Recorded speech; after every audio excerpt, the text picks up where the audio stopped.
आदरणीय सभापति जी, कांग्रेस के हाईकमांड जो है उनकी नीति 3 प्रकार से कामों को लेकर के चलती है। एक, पहले डिस्क्रेडिट करो, फिर डिस्टेबलाइज करो और फिर डिसमिस करो।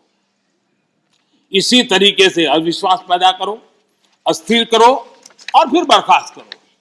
इन्हीं बातों को लेकर के चले हैं। आप जरा बताइए आदरणीय सभापति जी, मैं आज कहना चाहता हूं कि फारूक अब्दुल्ला जी की सरकार को किसने अस्थिर किया था? चौधरी देवीलाल जी की सरकार को किसने अस्थिर किया था? चौधरी चरण सिंह जी की सरकार को किसने अस्थिर किया था? पंजाब में सरदार बादल की सरकार के किसने बर्खास्त किया था? महाराष्ट्र में बाला साहब ठाकरे को बदनाम करने के लिए किसने डरते टिक्स का उपयोग किया था? कर्नाटका में रामकृष्ण हेगड़े और एसआर बोम्बई की सरकार को किसने गिराया था? 50 के दशक में केरला की चुनी हुई कम्युनिस्ट सरकार को किसने गिराया था? उस कालखंड में 50 साल पहले तमिलनाडु में इमरजेंसी के दौरान करुणानिधि जी की सरकार को किसने गिराया था? 1980 में एमजीआर की सरकार को किसने डिसमिस किया था? आंध्र प्रदेश में किसने एनटीआर की सरकार को अस्थिर करने की कोशिश की थी, और वो भी जब वो बीमार थे? वो कौन सा दल है जिसने मुलायम सिंह जी यादव जी को सिर्फ इसलिए तंग किया था क्योंकि मुलायम सिंह जी केंद्र की बातों के साथ सहमत नहीं होते थे? कांग्रेस ने अपने नेताओं तक नहीं छोड़ा है। आंध्र प्रदेश में कांग्रेस सरकार अहम भूमिका निभाई। उसके साथ क्या किया? जिस केंद्र ने यहां सत्ता में बैठने के लिए उनको मौका दिया था, उनके साथ क्या किया? उन्होंने बहुत शर्मनाक तरीके से आंध्र प्रदेश का विभाजन किया। माइक बंद कर दिए गए, मिर्ची स्प्रे की गई, कोई डिस्कशन नहीं हुई। क्या यह तरीका ठीक था? क्या यह लोकतंत्र था? क्या अटल जी की सरकार ने भी 3 राज्य बनाए थे? राज्य बनाना हमने विरोध नहीं किया है, लेकिन तरीका क्या था? अटल जी ने 3 राज्य बनाए थे, छत्तीसगढ़, झारखंड, उत्तराखंड, लेकिन कोई तूफान नहीं आया। शांति से सारा निर्णय हुआ, सबने मिल बैठ करके निर्णय किया। आंध्र तेलंगाना के भी हो सकता था, हम तेलंगाना के विरोधी नहीं है, साथ मिलकर के किया जा सकता है, लेकिन आपका अहंकार, सत्ता का नशा, उसने देश के अंदर इस कटुता पैदा की। और आज भी तेलंगाना और आंध्र के बीच में वो कटुता के बीच तेलंगाना का भी नुकसान कर रहे हैं, आंध्र का भी नुकसान कर रहे हैं, और आपको कोई राजनीतिक फायदा नहीं हो रहा है। और हमें समझा रहे हैं आदरणीय सभापति जी, हम कोऑपरेटिव फेडरलिज्म के साथ साथ एक नए बदलाव की ओर चले और हमने कोऑपरेटिव कॉम्पिटिटिव फेडरलिज्म की बात कही है। हमारे राज्यों के बीच में विकास की स्पर्धा हो, तंदुरुस्त स्पर्धा हो, हम आगे बढ़ने की कोशिश करें।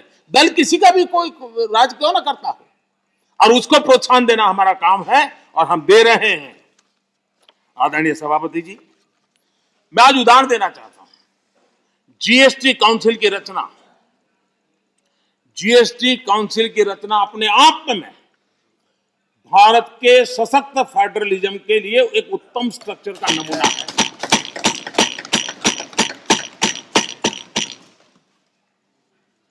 रेवेन्यू के अहम निर्णय जीएसटी काउंसिल में होते हैं, और राज्यों के वित्त मंत्री और भारत के वित्त मंत्री सभी इक्वल टेबल पर बैठ करके निर्णय करते हैं। कोई बड़ा नहीं, कोई छोटा नहीं, कोई आगे नहीं, कोई पीछे नहीं, सब साथ मिलकर के दे। और देश को गर्व होना चाहिए, इस सदन को ज्यादा गर्व होना चाहिए कि जीएसटी के सारे निर्णय, सैकड़ों निर्णय हुए हैं, सबके सब सर्वानुमति से हुए। सभी राज्यों के वित्त मंत्री और भारत के वित्त मंत्री ने मिलकर के किए हैं। इससे बड़ा फेडरलिज्म का उत्तम स्वरूप क्या हो सकता है? कौन इसका गौरव नहीं करेगा? लेकिन हम इसका भी गौरव नहीं करते हैं। आदरणीय सभापति जी, एक और उदाहरण मैं देना चाहता हूं फेडरलिज्म का। हमने देखा कि जैसे सामाजिक न्याय ये देश में बहुत अनिवार्य होता है, वरना देश आगे नहीं बढ़ता है, वैसे भी क्षेत्रीय न्याय भी उतना ही जरूरी होता है। अगर कोई क्षेत्र विकास में पीछे रह जाएगा तो देश आगे भी नहीं बढ़ सकता। और इसलिए हमने एक योजना बनाई, एस्पिरेशनल डिस्ट्रिक्ट। देश में 100 से ऐसे डिस्ट्रिक्ट चुने, अलग अलग पैरामीटर के आधार पर चुने गए, राज्यों के साथ मशवरा करके चुने गए, और उन 100 से अधिक जो डिस्ट्रिक्ट हैं वो राज्य के जो एवरेज डिस्ट्रिक्ट है उसकी बराबरी तो कम से कम आ जाए तो बोझ कम हो जाएगा। और उस काम को हमने किया, और आज मैं बड़े संतोष के साथ कहूंगा, बड़े गौरव के साथ कहूंगा, योजना का विचार भले भारत सरकार को आया, लेकिन एक राज्य को छोड़कर के सभी राज्यों ने इसको ओन किया। 100 से अधिक जिलों की स्थिति बदलने के लिए केंद्र सरकार, राज्य सरकार और जिला इकाई आज मिलकर के काम कर रहे हैं, और उसमें सभी दलों की सरकार वाले राज्य हैं। ऐसा नहीं है कि वो भारतीय जनता पार्टी के राज्य वाली सरकारें हैं, और सबने मिलकर के इतने उत्तम परिणाम दिए हैं कि बहुत कम समय में एस्पिरेशनल डिस्ट्रिक्ट कई पैरामीटर में अपने राज्य की एवरेज से भी कुछ आगे निकल गए हैं। और ये मैं समझता हूं कि उत्तम से उत्तम काम है। और मैं बताऊं, कुछ आकांक्षी जिले जो एस्पिरेशनल डिस्ट्रिक्ट हैं उनके जनधन अकाउंट पहले की तुलना में 4 गुना ज्यादा जनधन अकाउंट खोलने का काम किया है। हर परिवार में शौचालय मिले, बिजली मिले, इसके लिए भी उत्तम काम इस एस्पिरेशनल डिस्ट्रिक्ट में सभी राज्यों ने मिलकर के किया है। मैं समझता हूं यही फेडरल स्ट्रक्चर का उत्तम उदाहरण है, और उसी से देश की प्रगति के लिए फेडरल स्ट्रक्चर का ताकत का उपयोग होना ये उसका उदाहरण है। आदरणीय सभापति जी, मैं आज एक और कैसे आर्थिक मदद होती है राज्यों को, किस तरीके से नीतियां कैसे बदलाव लाने से परिवर्तन आता है, उसका भी उदाहरण देना चाहता हूं। वो भी एक समय था जब हमारे प्राकृतिक संसाधन सिर्फ कुछ लोगों की तिजोरियां भरने के लिए काम आते थे। ये दुर्दशा हमने देखी है, उसकी चर्चाएं बहुत चली है। अब इस संपदा राष्ट्र का खजाना भर रही है। हमने कोयले और माइनिंग सेक्टर में रिफॉर्म किए। 2000 में हमने पारदर्शी प्रक्रिया के साथ खनिज संसाधनों का ऑक्शन किया। हमने रिफॉर्म्स की प्रक्रिया को जारी रखा, जो जैसे वैध लाइसेंस की बिना चार्ज के ट्रांसफर, 50% प्रोड्यूसर्स की ओपन मार्केट में सेल्फ बिक्री, अर्ली ऑपरेशनलाइजेशन पर 50% रिबेट। बीते एक साल में माइनिंग रेवेन्यू लगभग 14,000 करोड़ रुपए से बढ़कर लगभग 35,000 करोड़ रुपए पर पहुंचा है। ऑक्शन से जितना भी रेवेन्यू आया वो राज्य सरकारों को मिला है।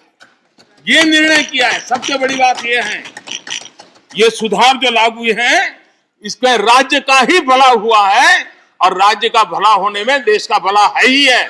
कोऑपरेटिव फेडरलिज्म का इस क्षेत्र इतना बड़ा महत्वपूर्ण निर्णय,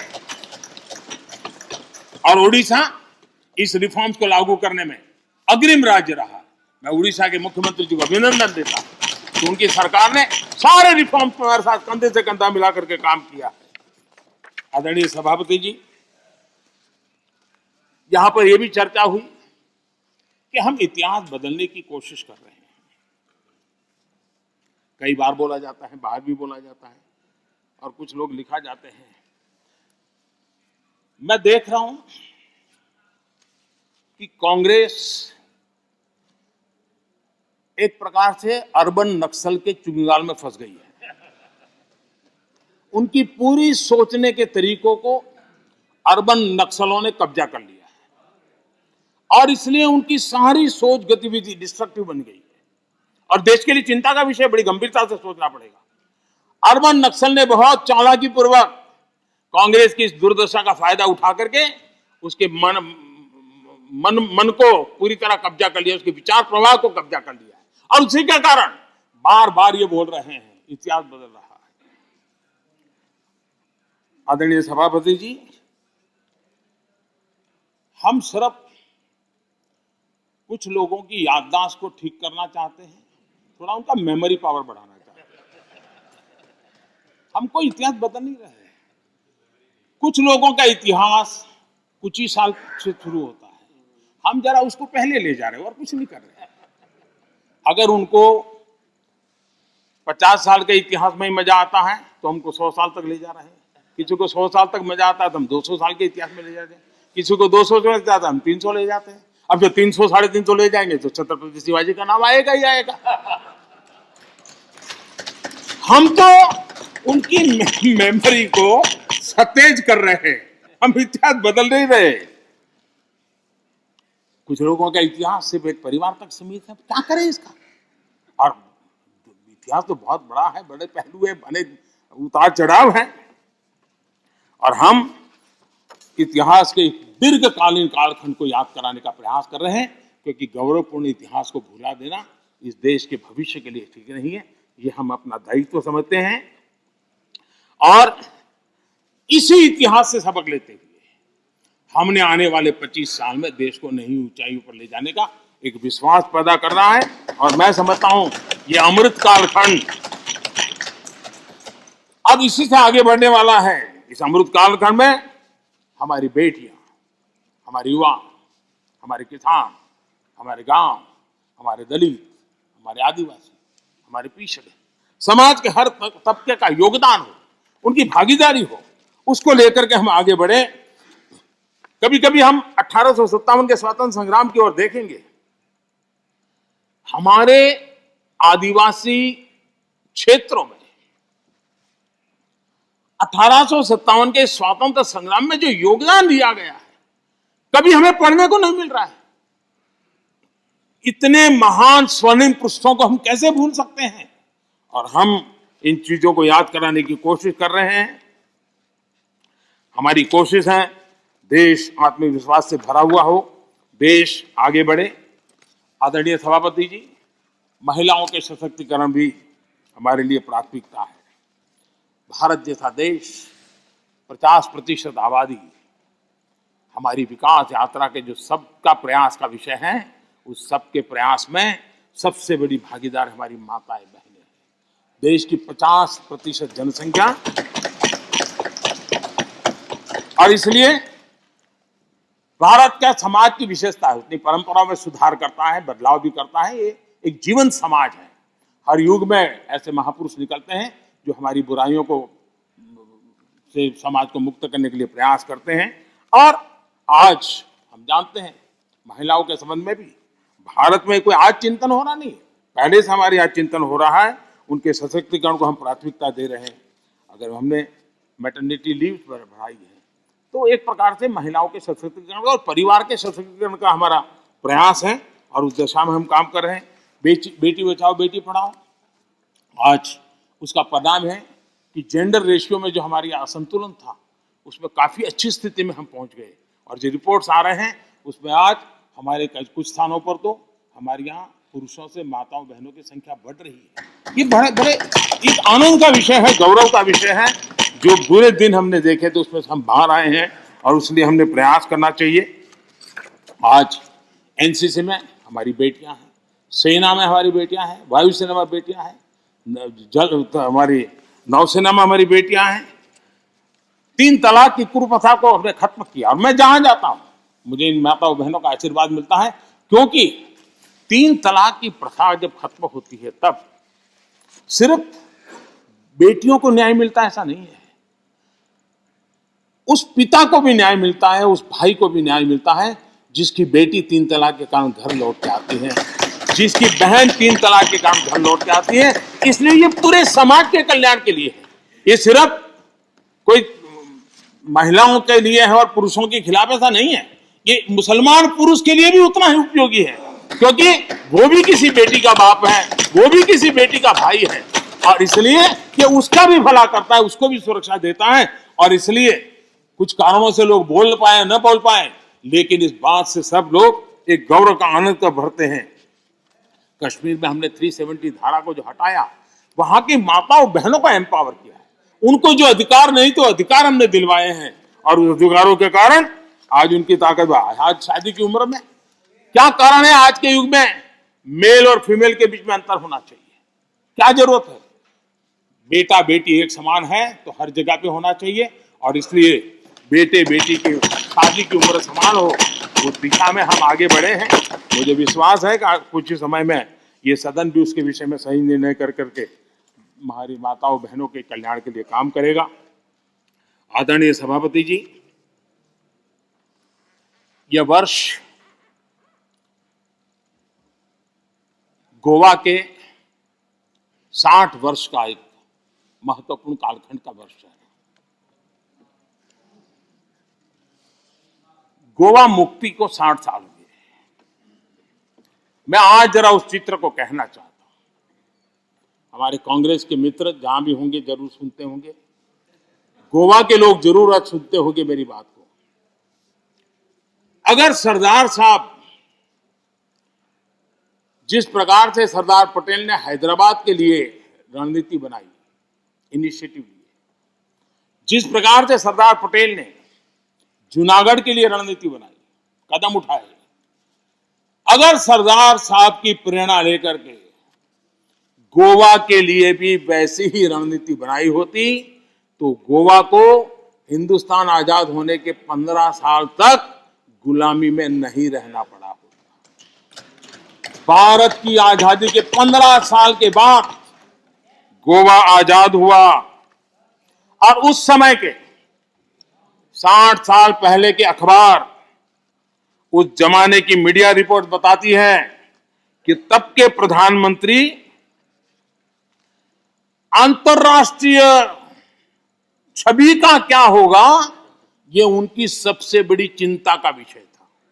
पंडित नेहरू को दुनिया में मेरी छवि बिगड़ जाएगी तो, और इसलिए उनको लगता था कि गोवा की औपनिवेशिक सरकार पर आक्रमण करने से उनकी जो एक ग्लोबल लीडर की, शांति प्रिय नेता की छवि है, वो चकनाचूर हो जाएगी। गोवा को जो होता है होने दो, गोवा को जो झेलना पड़े झेलने दो, मेरी छवि को कोई नुकसान ना हो। और इसलिए जब वहां सत्याग्रहों पर गोलियां चल रही थी, विदेशी सल्तनत गोलियां चला रही थी, हिंदुस्तान का हिस्सा, हिंदुस्तान के ही मेरे भाई बहन, उन पर गोलियां चल रही थी, और तब हमारे देश के प्रधानमंत्री ने कहा था कि मैं सेना नहीं दूंगा, मैं सेना नहीं भेजूंगा। सत्याग्रहियों की मदद करने से उन्होंने इनकार कर दिया था।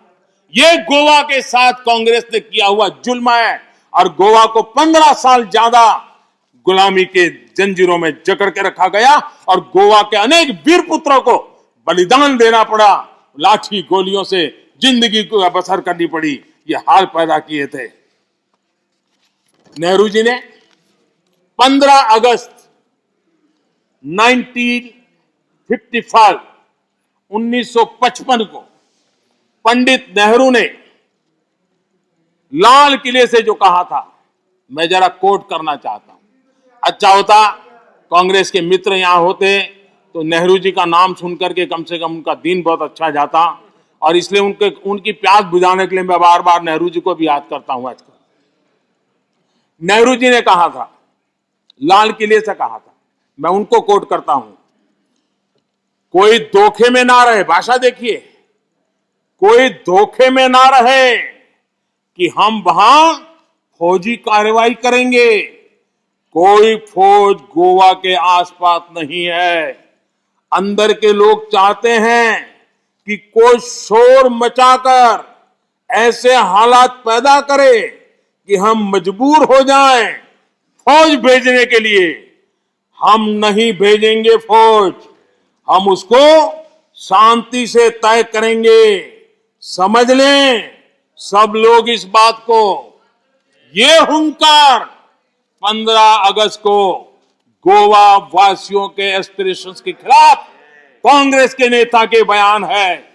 पंडित नेहरू जी ने आगे कहा था, जो लोग वहां जा रहे हैं, लिमेज जी, लोहिया जी समेत सब लोग वहां सत्याग्रह कर रहे थे, आंदोलन कर रहे थे, देश के सत्याग्रही जा रहे थे। हमारे जगन्नाथ राव जोशी, कर्नाटक केसरी, उनके नेतृत्व में सत्याग्रह हो रहा था। जो पंडित नेहरू जी ने क्या कहा, जो लोग वहां जा रहे हैं उनको वहां जाना मुबारक हो। देखिए मजाक, देखिए देश के अपनी आजादी के लिए लड़ने वाले मेरे ही देशवासियों के लिए क्या भाषा, कितना अहंकार है। वो लोग वहां जा रहे हैं, उनको वहां जाना मुबारक हो, लेकिन ये भी याद रखें कि अपने को सत्याग्रही कहते हैं तो सत्याग्रह के उसूल, सिद्धांत और रास्ते भी याद रखें। सत्याग्रह की पीछे फौजें नहीं चलती और ना ही फौजों की पुकार होती है। असहाय छोड़ दिया गया मेरे देश के नागरिकों को। ये गोवा के साथ किया। गोवा की जनता कांग्रेस के इस रवैये को कभी भूल नहीं सकती है। आदरणीय सभापति जी, हमें यहां फ्रीडम ऑफ एक्सप्रेशन पर भी बड़े भाषण दिए गए और आए दिन हमको जरा समझाया जाता है।